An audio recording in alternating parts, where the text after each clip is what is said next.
Hola de nuevo. ¿Cómo estás? Espero que muy bien. Su nombre era Yeshua, o Jesús en latín, también conocido por Jesucristo, o Cristo, o el Mesías. Para 1.500 millones de personas, el Hijo de Dios, que tras una vida de milagros, murió y resucitó de entre los muertos. En cualquier caso, no vamos a hablar de religión, si es eso lo que había deducido por el título, sino de lo que nos cuenta la historia al margen de las creencias de una de las personas más importantes, influyentes y trascendentales, si no la más, de todos los tiempos. No obstante, vaya por delante que mi intención no es socavar la fe de nadie. Como es razonable, cada uno es completamente libre de creer lo que desee. Yo humildemente solo quiero contestar a una pregunta que me lleva rondando en la cabeza prácticamente toda mi vida. ¿Quién fue realmente Jesús de Nazaret?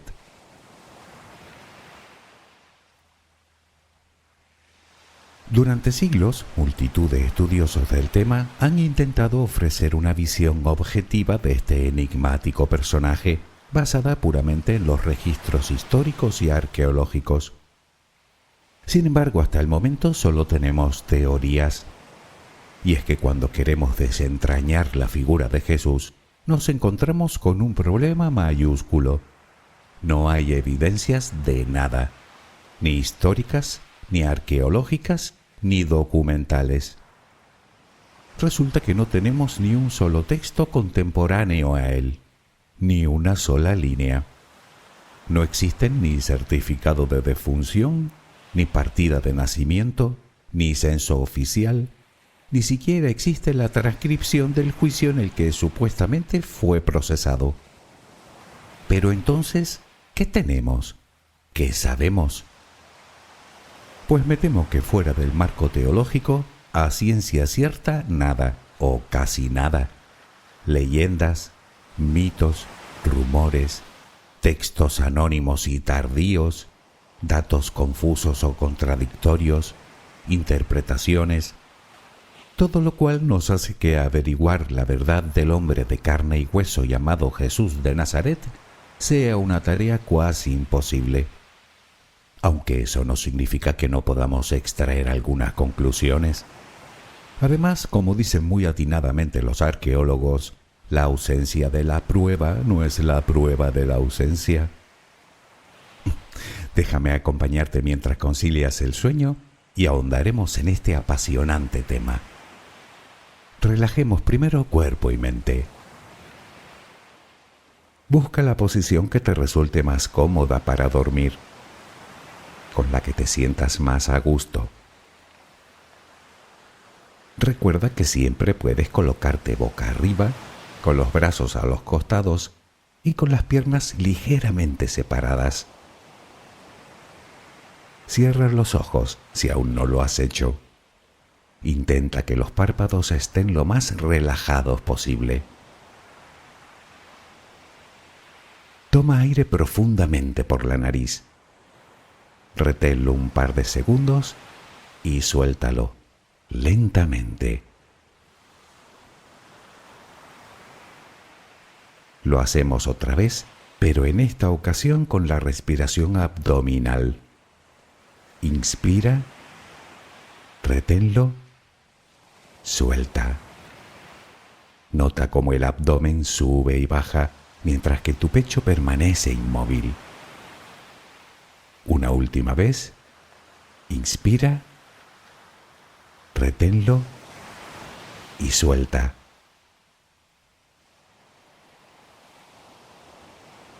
Ahora intenta visualizar el aire que inhalas como si fuera luz.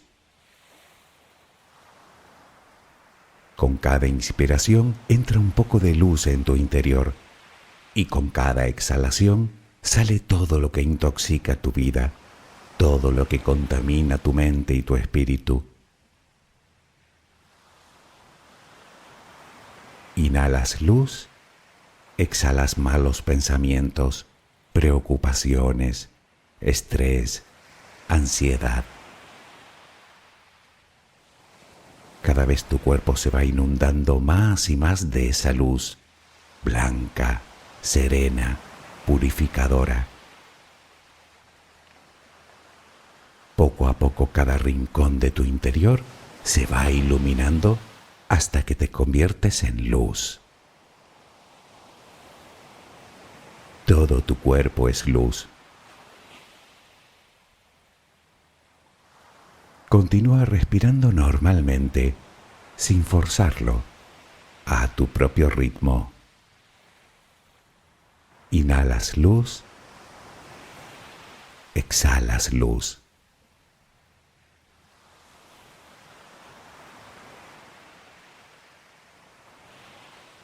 Ahora comenzaremos a relajar todo nuestro cuerpo. Empezamos por los pies. Nota cómo se relajan. El pie derecho, el pie izquierdo.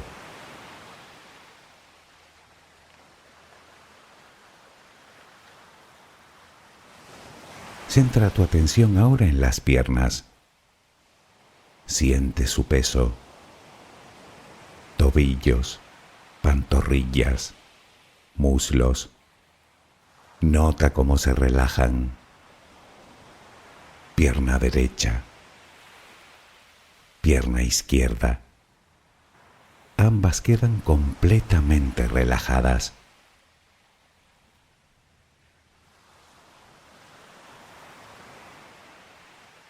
Toma conciencia de tu cadera. Sientes cómo se relaja, cómo se relajan tus glúteos.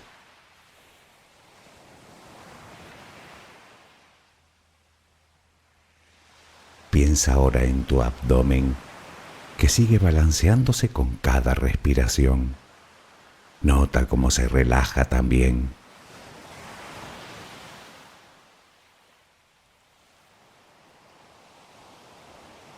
Tu pecho, que permanece inmóvil, también se va relajando.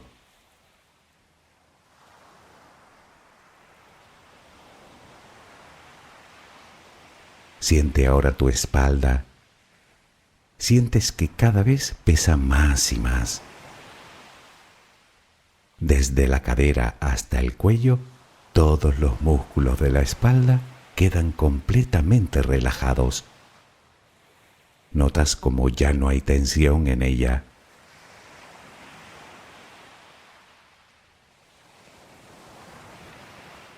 Notas los hombros, que lentamente se van relajando también. Nota cómo caen.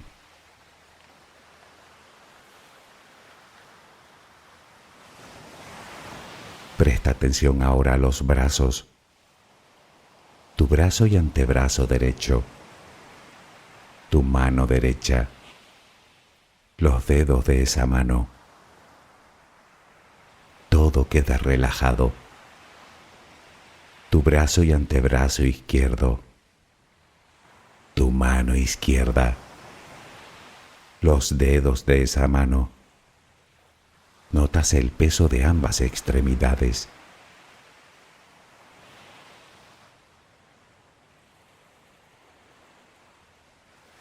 Dirigimos ahora nuestra atención al cuello.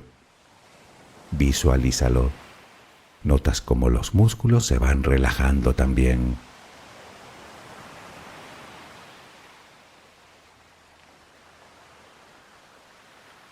La mandíbula, las mejillas, los labios, la frente, el cuero cabelludo. Todo queda completamente relajado.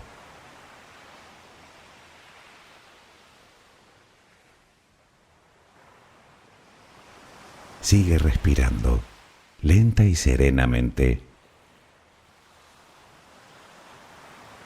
Con cada respiración sientes como tu cuerpo se va relajando más y más.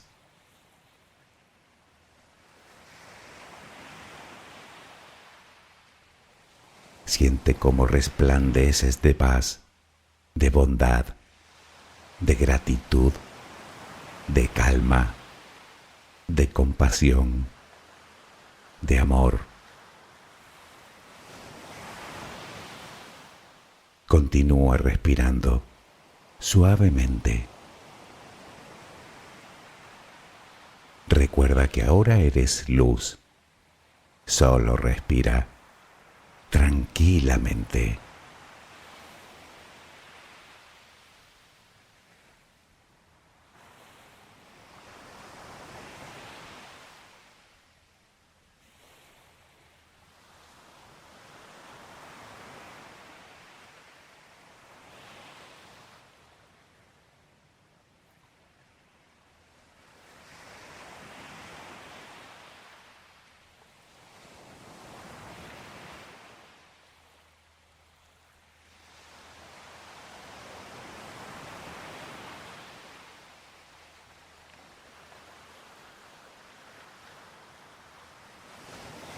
Comencemos centrándonos en las pruebas.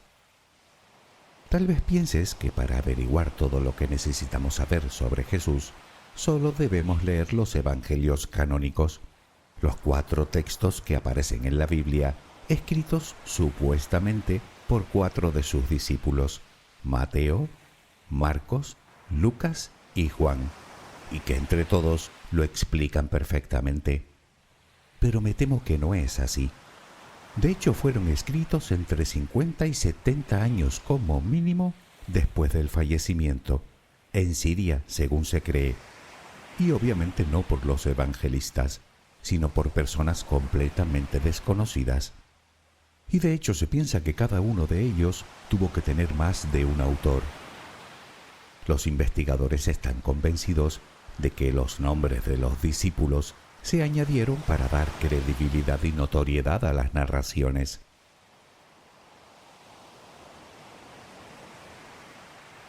El primero en escribirse parece ser que fue el de Marcos, en torno al año 70, y el último el de Juan, que suele datarse hacia el año 100, con una teología, digamos, más elaborada, habida cuenta del paso del tiempo. Hay autores que afirman que se escribieron incluso más tarde. De hecho, el documento más antiguo que se conserva es el llamado Papiro 52, que contiene un fragmento del Evangelio de Juan y que data de aproximadamente el año 125 de nuestra era, nada menos que un siglo después de la muerte de Jesús. Tanto el de Mateo como el de Lucas parecen tomar prestado datos del de Marcos. Sin embargo, los 3 toman como base una hipotética fuente a la que llaman Q. El Evangelio Q recibe su nombre por la inicial de una palabra alemana que significa precisamente fuente. Y es que los investigadores han llegado a la conclusión de que estos 3 evangelios, dado que fueron escritos por terceras personas que no pudieron ser testigos de primera mano, tuvieron que ser copiados de otro texto anterior. Sea como fuere, ese texto nunca se ha encontrado, ni siquiera un fragmento de él. Por su parte, se cree que el Evangelio de Juan está basado también en otro texto anterior, me temo que también hipotético.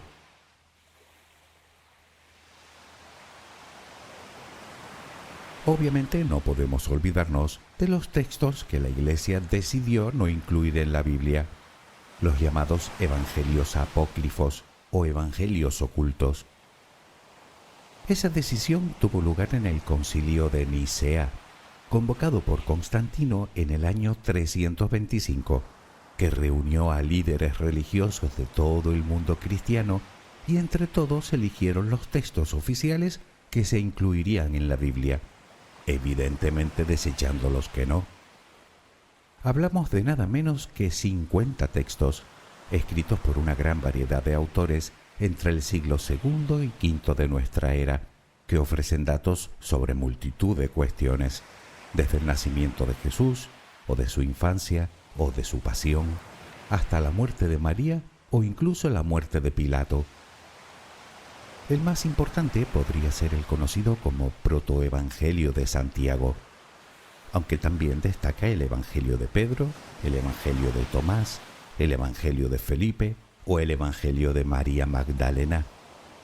Se trata de textos que intentan completar las narraciones oficiales, aunque en ocasiones con grandes diferencias.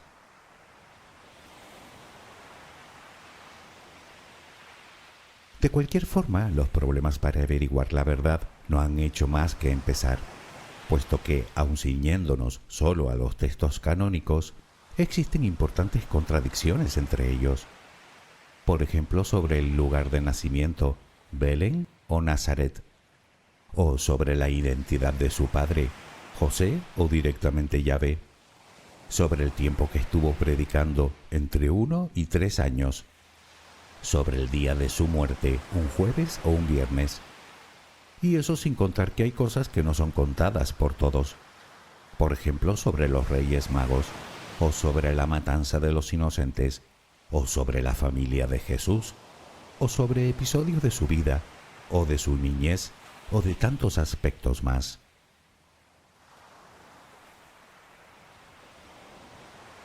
Por si toda la confusión anterior fuera poca, además fueron escritos en griego, lo que propició además graves errores de traducción posterior que darían pie a múltiples interpretaciones y tergiversaciones.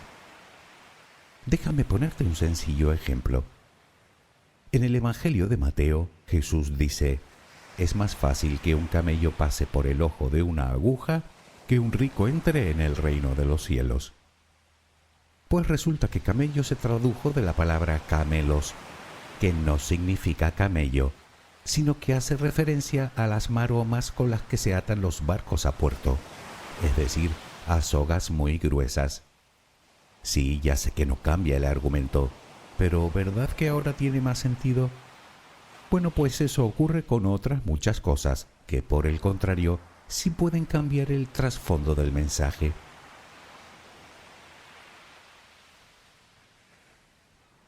De todas formas, es un error común pensar que los evangelios son los textos sagrados más antiguos del Nuevo Testamento. No lo fueron. Y es que, aunque en la Biblia se colocan después de estos, más antiguas aún son las cartas escritas por Pablo de Tarso, dirigidas a las comunidades cristianas primitivas, y a quien, por cierto, de todas las epístolas incluidas en el Nuevo Testamento, solo se le atribuyen 7. Parece ser que fueron escritas entre 20 y 30 años después de la muerte de Jesús. Pablo, de origen turco y de formación helenística, reconoce que no lo conoció, pero sí afirma haber conocido a alguno de sus seguidores. Afirma haber conocido a Pedro, a Juan y a Santiago, a quien se refiere como el hermano del Señor. En cualquiera de los casos, apenas hace mención a datos que puedan despejar dudas sobre la vida y la obra del rabí, salvo la crucifixión. No dice nada sobre su nacimiento, ni de su madre, ni siquiera habla de los apóstoles como tal. Su relato se circunscribe a reivindicar la figura de Jesús como la del Mesías que anunciaba el fin del mundo. Pablo fundó diversas comunidades cristianas e impulsó el culto fuera de Judea y en otras comunidades no judías como la romana. Hoy en día se le considera el padre del mito fundacional de Jesucristo.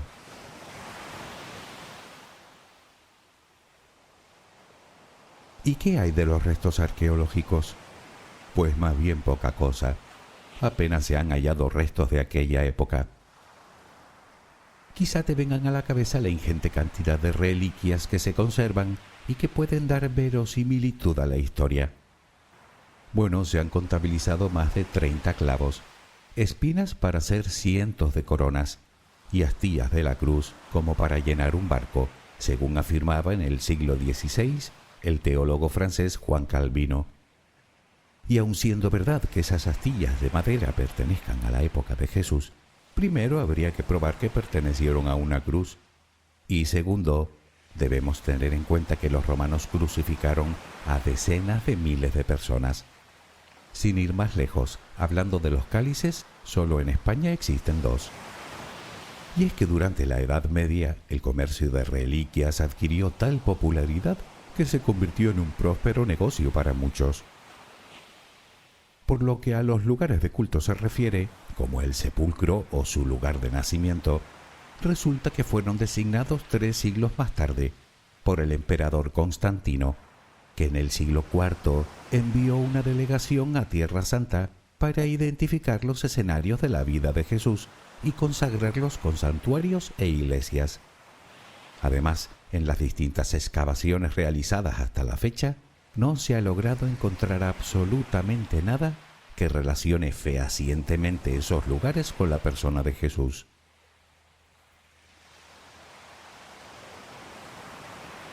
Si nos ceñimos a todo lo anterior, entenderás que cuestionarse la existencia de Jesús es como mínimo una duda razonable. Tanto es así que durante el siglo XIX y hasta principios del XX se llegó a creer que Jesús ni siquiera había existido, sino que era una especie de mitificación producto de un sincretismo judeo-helénico sobre el que se basaba todo el cristianismo, parecido al hermetismo del que hablamos hace poco. Piénsalo, los dioses griegos tuvieron muchos hijos con mujeres mortales, hijos que tenían determinadas aptitudes y ciertos poderes mágicos. En la antigüedad este tipo de creencias eran completamente normales. De hecho, los dioses personificados aparecen en la tradición egipcia, persa, griega y también romana.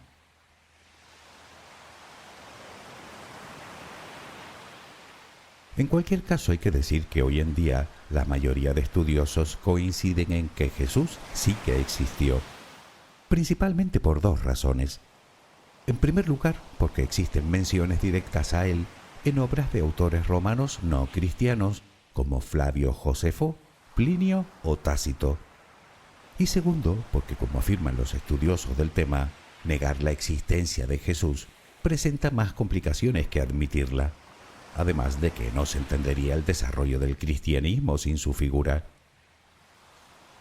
No obstante, también hay que decir que la conclusión a la que llegan todos es que lo único que se puede afirmar con cierta seguridad es que Jesús fue un predicador judío que vivió en la primera mitad del siglo I de nuestra era en las regiones de Judea y Galilea y que fue crucificado en algún momento del gobierno del procurador romano, en aquella época prefecto Poncio Pilato, acusado probablemente de atentar contra la autoridad del emperador, que en aquel tiempo era Tiberio.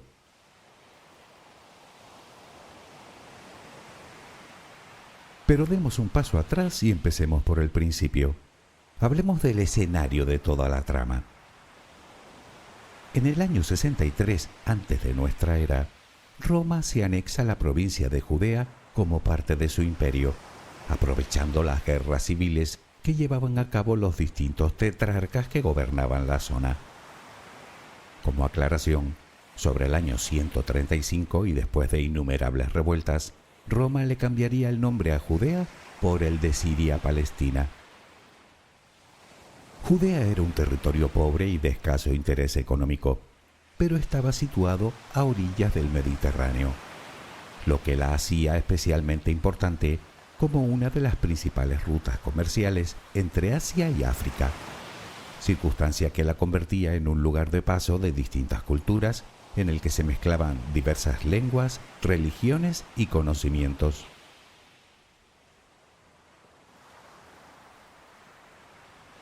Los romanos gobernaban con mano firme todos sus territorios, aunque también es verdad que no solían inmiscuirse en los problemas locales.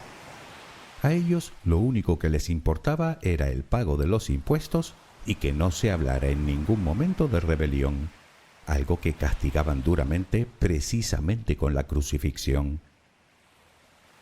En tiempos de Jesús, los romanos gobernaban Judea a través de su prefecto Poncio Pilato, quien unos años más tarde pasaría a denominarse procurador. En cualquier caso, Pilato no residía habitualmente en Jerusalén, sino en Cesarea Marítima, una ciudad a la orilla del mar, fundada por Herodes el Grande y llamada así en honor a César. Solo se desplazaba a la ciudad santa en determinadas ocasiones, como por ejemplo en la fiesta judía Pesaj o Pascua judía, momento en el que tenían lugar la mayoría de tumultos que luego daban lugar a las revueltas.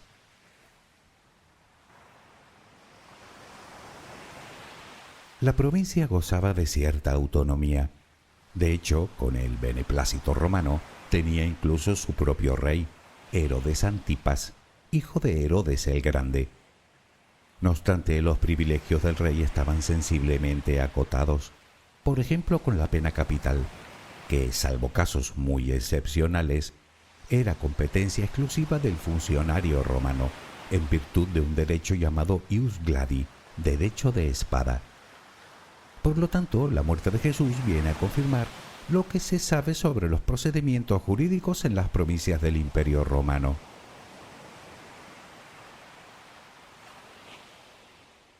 Una gran parte de los judíos aborrecía el gobierno romano, lo que dio lugar a la aparición de los celotes, un movimiento nacional radical que luchaba, generalmente por medio de actos violentos, contra la dominación romana. Precisamente uno de los discípulos, Simón, tenía ese apelativo. El mismo Barrabás, si existió, podría haber sido un celote, al igual que los dos hombres crucificados junto con Jesús. Es importante destacar que, según cuentan los propios evangelios, algunos de sus discípulos portaban espadas. Incluso uno de ellos llegó a atacar a uno de los soldados cuando prendían a Jesús en el huerto de Getsemaní, cortándole, según se narra, una oreja. Pues hay autores que relacionan a Jesús con este movimiento, aunque eso sí, lo hacía de forma pasiva y no violenta.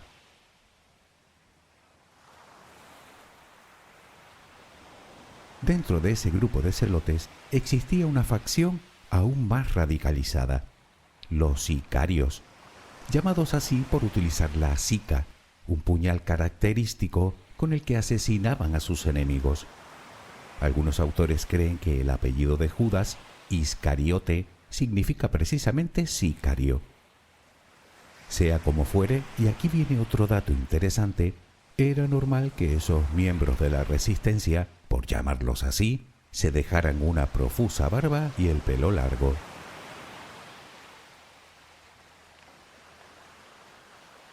Judea estaba dividida en 5 territorios: Judea, propiamente dicho, Samaria, Gaulanítide, Perea, Idumea y Galilea. Precisamente era esta última la más conflictiva, con diferencia, y como sabes, el lugar de nacimiento de Jesús. Pero, ¿dónde nació exactamente? Aquí empiezan las contradicciones. Todo apunta a que el lugar de nacimiento fue Nazaret. No tiene sentido llamarlo Jesús de Nazaret si nació en otro lugar. Pero entonces, ¿por qué Lucas y Mateo insisten en que nació en Belén? Bueno, la respuesta es razonablemente sencilla. Para empezar, Nazaret, aunque Lucas la llama ciudad, no era más que una pequeña y paupérrima aldea agrícola perdida en los montes de Galilea. Tanto es así que a los cristianos del siglo I se les aplicaba el término de nazarenos de forma despectiva e irónica. De hecho, en el Antiguo Testamento, Nazaret no se menciona ni una sola vez, y sí en el Nuevo Testamento, un total de 12 veces. Por el contrario, Belén es una localidad mucho más importante, y además es donde se supone que debía nacer el Mesías, según las profecías judías que auguraban el nacimiento del Salvador de Israel, descendiente directo de David. De lo que se deduce que tanto Lucas como Mateo alteraron deliberadamente el dato para demostrar que Jesús era el auténtico Mesías anunciado por las profecías.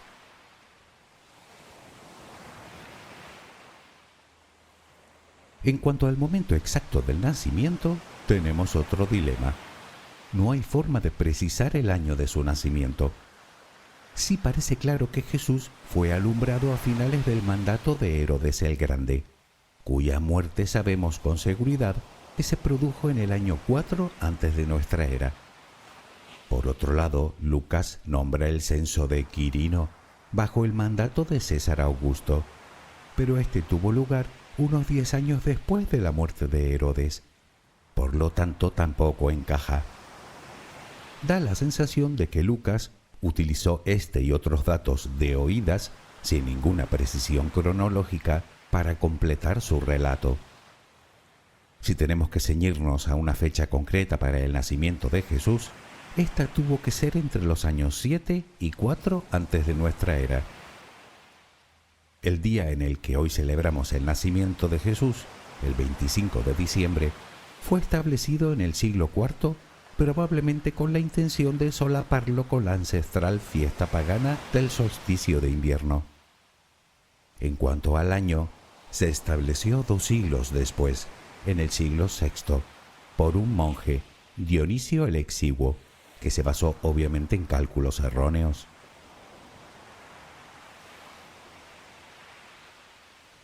Pero sigamos con la historia. El rey Herodes muy probablemente ni se enteraría del nacimiento del hijo de un humilde artesano de una pequeña aldea, que como es lógico pasaría completamente desapercibido para las gentes de la época.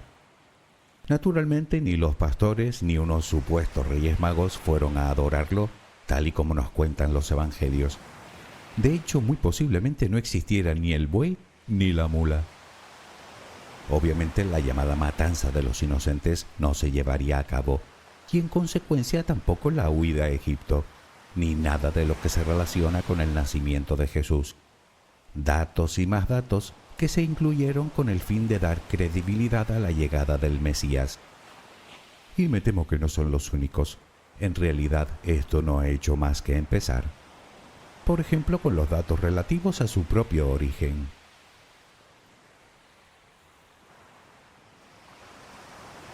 Sus padres, como bien es sabido, eran José y María. Sin embargo, Mateo y Lucas afirman que José no era su padre biológico, sino que María fue concebida por el Espíritu Santo. Dicho de otra manera, José era solo su padre legal, o como dicen en latín, pater putativus. Precisamente de esas 2 iniciales viene el nombre que se les da a los que se llaman José, P.P., de pater putativus. ¿Dónde están las contradicciones? Pues que muchas fuentes otorgan a Jesús ascendencia davídica a través de José, algo que no pudo ser si José no fue realmente su padre. Lo que sí parece claro es que es imposible conocer la genealogía de Jesús, y mucho menos aseverar que pertenece al linaje de David. De hecho, las genealogías que aparecen en Mateo y Lucas difieren entre sí, aunque ambas llegan a la misma conclusión. Por lo que aquí tenemos otro dato que probablemente fue introducido para insistir en el carácter mesiánico de Jesús.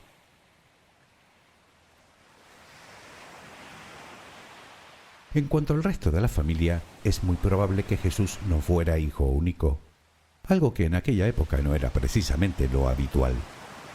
Al menos tuvo 4 hermanos más mencionados por Marcos: Santiago, José, Judas y Simón.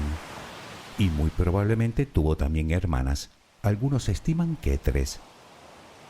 Sin embargo, para otros no eran hermanos de sangre de Jesús, sino hijos de José de otro matrimonio anterior antes de enviudar.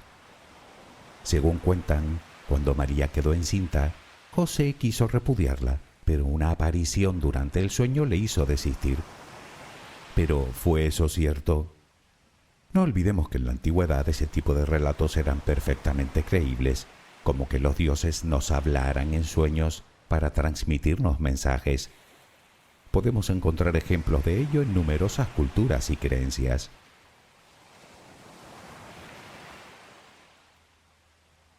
Sea como fuere, nuestro viaje solo acaba de empezar. Aún nos quedan 1001 preguntas a las que dar respuesta, si es que realmente las tienen. ¿Qué lenguas hablaba? ¿Estuvo casado? ¿Cómo fue su infancia? ¿Cómo vivía? ¿Qué le llevó a predicar? ¿Cuál fue la verdadera razón de que lo crucificaran? ¿Fue traicionado, como cuentan? ¿Y por qué su supuesto traidor se quitó la vida después? No me negarás que es un tema de lo más apasionante. Pero bueno, creo que por hoy es suficiente. Retomaremos nuestra historia en el siguiente capítulo. Espero que mañana tengas una maravillosa jornada. Que descanses. Buenas noches.